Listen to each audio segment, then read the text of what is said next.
నమస్తే. Breaking news చూస్తున్నాం. హర్యానా, జమ్మూ కాశ్మీర్లకు సంబంధించినటువంటి రాష్ట్రాల ఎన్నికల ఫలితాలు ఆశ్చర్యకరంగా వస్తున్నాయి. అన్ని ఎగ్జిట్ పోల్స్ను కూడా తలకిందులు చేస్తున్నాయి. ఇప్పటికిప్పుడు ఉన్నటువంటి దాని ప్రకారం ఈ 10:30-11 గంటల ప్రాంతంలో వచ్చినటువంటి దాని ప్రకారం అధికారికంగా ఎలక్షన్ కమిషన్ వాళ్ళు ఇచ్చినటువంటి వెబ్సైట్లోనే హర్యానా ఎన్నికల్లో హర్యానా రాష్ట్రంలో భారతీయ జనతా పార్టీ 47 స్థానాల్లో ముందంజలో ఉంది. కాంగ్రెస్ 36 స్థానాల్లో ముందంజలో ఉంది. INLD 1, BSP 1, ఇతరులు 5 స్థానాల్లో ముందంజలు ఉన్నారు. భారతీయ జనతా పార్టీ ఇప్పటికున్నటువంటి దాంట్లో 47 స్థానాలు అధికారికంగా గెలిచినటువంటివి కావు. ఇంకా పూర్తి స్థాయిగా అధికారికంగా వచ్చేసరికి 1 గంట దాటుతుంది. కానీ ఈలోపు పొద్దుగాల వచ్చినటువంటి ట్రెండ్స్ ఒక రకంగా, ఇప్పుడు వచ్చినటువంటి ట్రెండ్స్ ఒక రకంగా ఉన్నాయి. భారతీయ జనతా పార్టీ అనూహ్యంగా 3వసారి అధికారంలోకి రాబోతున్నదనే విధంగా ఎన్నికల్లో ఫలితాలు కనబడుతున్నాయి. ఎందుకంటే ఎగ్జిట్ పోల్స్ ఏవి కూడా భారతీయ జనతా పార్టీ గెలుస్తాయని ఒకటి కూడా చెప్పలేదు. కాబట్టి ఇప్పుడు వచ్చినటువంటి ఎగ్జిట్ పోల్స్ ప్రకారము ఫలితాల ప్రకారము ఇప్పుడున్నటువంటి 11 గంటల ప్రాంతంలో 47 స్థానాలతో భారతీయ జనతా పార్టీ ముందంజలో ఉంది. 36 స్థానాలతో కాంగ్రెస్ పార్టీ 2వ స్థానంలో లీడింగ్లో ఉంది. INLD నేషనల్ లోక్దళ్ 1, BSP 1, ఇండిపెండెంట్లు 5 స్థానాల్లో ముందంజలో ఉన్నారు.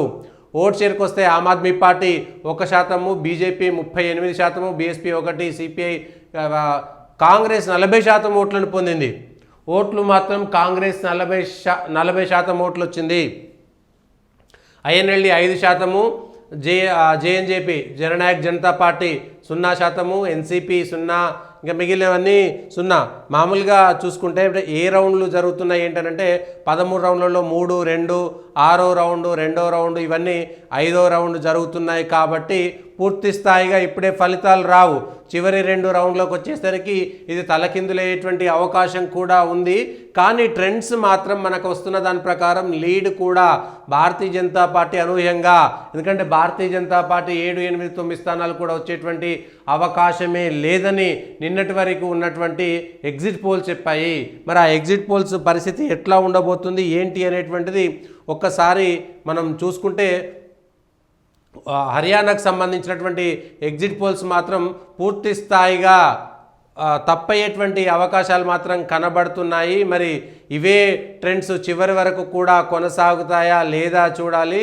ఆ ట్రెండ్స్ని బట్టి మనం ఎక్కడ ఉంటాము ఏంటి అనేటువంటిది, ఏ పార్టీ ఎక్కడ ఉంటుంది అనేటువంటిది కొద్దిగా క్లారిటీ వచ్చేటువంటి అవకాశం మాత్రం కనబడుతుంది. నిన్నటికి సంబంధించినటువంటి పేపర్లలో వచ్చినటువంటి వార్తల ప్రకారము ఏది ఎక్కడుంది అనేటువంటిది ఒక్కసారి చూడాల్సినటువంటి అవసరం మాత్రం ఉంది. దాని ప్రకారము నేను అన్ని ఎగ్జిట్ పోల్స్ ప్రకటించిన దాని ప్రకారం అయితే ఎక్కడ కూడా భారతీయ జనతా పార్టీకి పెద్దగా ఇవ్వలేదు. కానీ దీంట్లో మాత్రం ఎగ్జిట్ పోల్స్కు సంబంధించినటువంటి అంచనాలు కొంత తలకిందులయ్యేటువంటి అవకాశం కనబడుతుంది. బీజేపీ వరుసగా 10 సంవత్సరాల పాటు అధికారంలో ఉంది, 2 దఫాలుగా అధికారంలో ఉంది. మొన్న జరిగినటువంటి పార్లమెంట్ ఎన్నికల్లో భారతీయ జనతా పార్టీ 5 స్థానాలకు కుదించబడింది. అక్కడే బీజేపీకి వ్యతిరేకత వచ్చింది. జాట్లంతా కాంగ్రెస్ వైపు ఉన్నారు కాబట్టి భారతీయ జనతా పార్టీకి ఇబ్బంది. జాట్లు, ముస్లింలు కలిసి ఓటేస్తే భారతీయ జనతా పార్టీకి ఇబ్బంది అనేటువంటిది కొంత వార్తలు వచ్చినటువంటి నేపథ్యంలో ఎర్లీ ట్రెండ్స్ కూడా బీజేపీకి 9 స్థానాలు చూపెట్టి కాంగ్రెస్ 76 స్థానాలకు ఉంది లీడింగ్లో అనేటువంటిది కూడా కొంత వచ్చినటువంటి వార్తల నేపథ్యంలో ఇప్పటికిప్పుడు మనం 10:57 చేసినటువంటి ఈ వీడియోలో మాత్రం బీజేపీ 47 స్థానాల్లో, కాంగ్రెస్ 36 స్థానాల్లో 90 అసెంబ్లీ స్థానాలు ఉన్నాయి. 90 అసెంబ్లీ స్థానాలకు గాను 90లో 46 స్థానాలు వచ్చినటువంటి పార్టీ సహజంగా అధికారంలోకి వస్తుంది. మరి మొత్తం అన్ని దశల్లో కూడా అన్ని రౌండ్స్లు అయిపోయేంత వరకు కూడా ఫలితాలు పూర్తి స్థాయిగా వచ్చిన తర్వాత ఇదే కంటిన్యూ అవుతుందా లేదా అనేది చూడాలి. ఏ పార్టీకి ఎన్ని వస్తుంది అనేటువంటిది కొద్దిగా వచ్చేటువంటి అవకాశం ఉంది. ఇది 2019 తోటి పోల్చుకుంటే 2019లో భారతీయ జనతా పార్టీ, అప్పుడున్నటువంటి కాంగ్రెస్ పార్టీ, అప్పుడు వచ్చినటువంటివన్నీ కూడా మనం ఒక్కసారి ప్లాన్ చేసుకుంటే మాత్రం 2019లో భారతీయ జనతా పార్టీ 36% ఓట్లతోటి, దాదాపు 37% ఓట్లతోటి 40 స్థానాలను గెలిచింది. 37 శాతం ఓట్లతో 40 సీట్లను గెలిచింది. కాంగ్రెస్ 28% ఓట్లతో అప్పటికి అంటే 2014లో జరిగినటువంటి ఎన్నికల కంటే కాంగ్రెస్కు బీజేపీకి ఓట్ పర్సెంటేజ్ పెరిగింది. ఎందుకంటే ఐఎన్ఎల్డీకి, హర్యానా లోక్హిత్ పార్టీకి, బీఎస్పీకి ఇవన్నిటికీ కూడా తగ్గింది కాబట్టి సహజంగా 21% ఓటింగ్ ఇటు బీజేపీకి కాంగ్రెస్కు షిఫ్ట్ అయిపోయింది. ఆ ఓటింగ్ను బట్టి భారతీయ జనతా పార్టీ 2019 ఎన్నికల్లో 37%, కాంగ్రెస్ పార్టీ 28% ఓట్లతో అక్కడ బీజేపీ ప్రభుత్వాన్ని ఏర్పాటు చేసింది.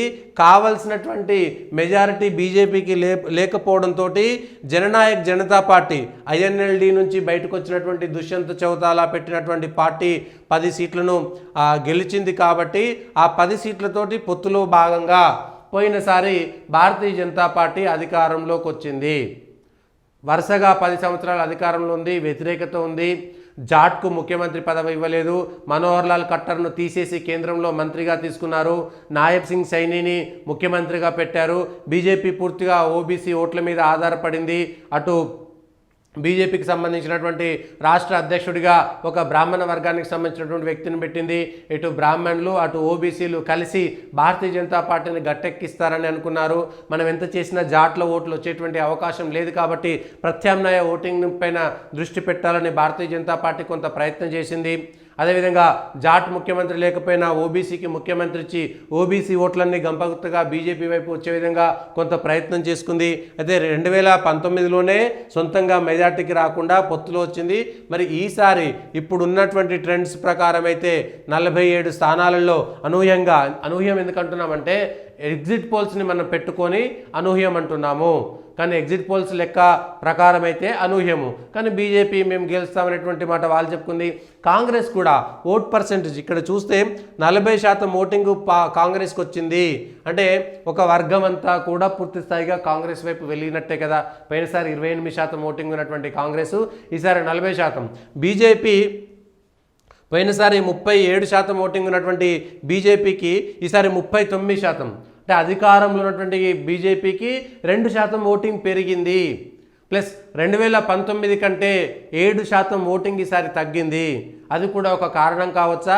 ఇంకొక 2 గంటల్లో 1 గంట 2 దాటిన తర్వాత మరొక వీడియో చేసుకుందాం. అప్పటికి ఏ పార్టీ ఎట్లా ఉంటుంది, అప్పుడుకున్నటువంటి ట్రెండ్స్ ఎట్లా ఉంటాయో చూద్దాం. ఇక జమ్మూ కాశ్మీర్ కూడా చూడాలి. జమ్మూ కాశ్మీర్లో కూడా జమ్మూ కాశ్మీర్ నేషనలిస్ట్ పార్టీ వాళ్ళ జేకేఎన్ వాళ్ళ పార్టీ నేషనల్ కాన్ఫరెన్స్ పార్టీ వాళ్ళు 39, భారతీయ జనతా పార్టీ 28 స్థానాల్లో, కాంగ్రెస్ 8 స్థానాల్లో, పీడీపీ 4, జేపీసీ 2, ఇండిపెండెంట్లు 8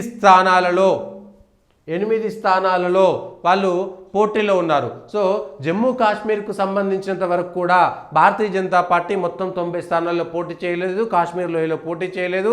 జమ్మూ కాశ్మీర్లో కూడా హంగ్ వస్తుంది. భారతీయ జనతా పార్టీ 5 నామినేటెడ్ ఎమ్మెల్యేలు, ఇండిపెండెంట్ ఎమ్మెల్యేలతో కలిసి జమ్మూ కాశ్మీర్లో కూడా భారతీయ జనతా పార్టీ ప్రభుత్వం ఏర్పడే విధంగా, హంగ్ ఏర్పడే విధంగా కనబడుతున్నది. 39 స్థానాలతోటి Jammu Kashmir national conference party, 8 స్థానాలతో కాంగ్రెస్ పార్టీ ఉంది కాబట్టి 47 స్థానాల్లో కనుక ఇద్దరు గెలిస్తే ఆ 2 పార్టీలు కలిపి కూటమిగా అధికారంలోకి వచ్చేటువంటి అవకాశం ఉన్నది. ఒకవేళ ఈ సీట్లు అప్పటికి తగ్గిపోతే, ఈ 39 స్థానాల్లో కోత పెడితే, 8 స్థానాల్లో కోత పెడితే 45 స్థానాల కంటే తక్కువగా ఒకవేళ కాంగ్రెస్ పార్టీ ఎన్సీకి సంబంధించిన నేషనల్ కాన్ఫరెన్స్ కూటమి కనుక తక్కువ వస్తే అప్పుడు పరిస్థితులు మారేటువంటి అవకాశం ఉంది. కాబట్టి ఇక్కడ ఇప్పటికున్నటువంటి దాంట్లో మాత్రం నేషనల్ కాన్ఫరెన్స్ కాంగ్రెస్ కూటమికి కొంత మెజారిటీ వచ్చినట్టు కనిపించినా కూడా అది అప్పటి వరకు ఉంటుందా లేదా అనేటువంటిది మనము చెప్పలేము. ఈ హంగ్ వస్తుందా? హంగ్ అంటే నేషనల్ కాంగ్రెస్ కలిసి పోటీ చేసినాయి కాబట్టి ఒకటి వస్తుంది. హర్యానాకు సంబంధించినటువంటి దాంట్లో మాత్రం కాంగ్రెస్ పార్టీ జాట్ ఓటర్లను, ముస్లిం ఓటర్లను నమ్ముకొని ఒకవైపు రైతులకు సంబంధించినటువంటి అంశం కూడా, రెజ్లర్లకు సంబంధించినటువంటి అంశం కూడా బాగా ప్రభావితం చూపింది కాబట్టి అవి ఉంటాయనుకున్నారు. కానీ ఇప్పుడున్నటువంటి రిజల్ట్స్ ప్రకారం 47 స్థానాల్లో 49 స్థానాల్లో ఇప్పటికి 49 స్థానాలు వస్తున్నాయి. కొద్దిగా అటు ఇటు ఉంటే భారతీయ జనతా పార్టీ అధికారంలోకి వచ్చేటువంటి తిరిగి 3వసారి హ్యాట్రిక్. ఇప్పటిదాకా హర్యానాలో ఏ పార్టీ కూడా హ్యాట్రిక్ రాలేదనేటువంటిది ఒకటి ఉంది. అదే వస్తే ఇవాళ భారతీయ జనతా పార్టీ హ్యాట్రిక్ కొడుతుందా? కొడితే హర్యానాలో బీజేపీ వచ్చి జమ్మూ కాశ్మీర్లో భారతీయ జనతా పార్టీ నేతృత్వంలోనే హంగొస్తే కనుక అవి దేశంలో అనేకమైనటువంటి రాజకీయ మలుపులకు కారణమయ్యేటువంటి అవకాశం కూడా ఉంది. కాశ్మీర్లో అయితే లోయలో భారతీయ జనతా పార్టీ పోటీ చేయలేదు. వాళ్ళు 60 స్థానాల్లో పోటీ చేసినా కూడా వాళ్ళు కీలకంగా పోటీ చేసింది 35-36 స్థానాల్లో మాత్రమే. మిగిలినవన్నీ కూడా కేవలం పోటీ, నామమాత్ర పోటీయే. ఇక కాశ్మీర్లో ఉన్నటువంటి మెజారిటీ స్థానాల్లో 10% సీట్లు కూడా పోటీ చేయలేనటువంటి పరిస్థితి. కాబట్టి ఇక్కడ జమ్మూ కాశ్మీర్ ఫలితాలు కొద్దిసేపు అయితే తెలియనున్నాయి. మరి ఏం జరుగుతుందో చూడాలి. ఇవి ఇప్పటికున్నటువంటి లేటెస్ట్ అప్డేట్స్ 2 రాష్ట్రాల ఎన్నికల ఫలితాలపైన.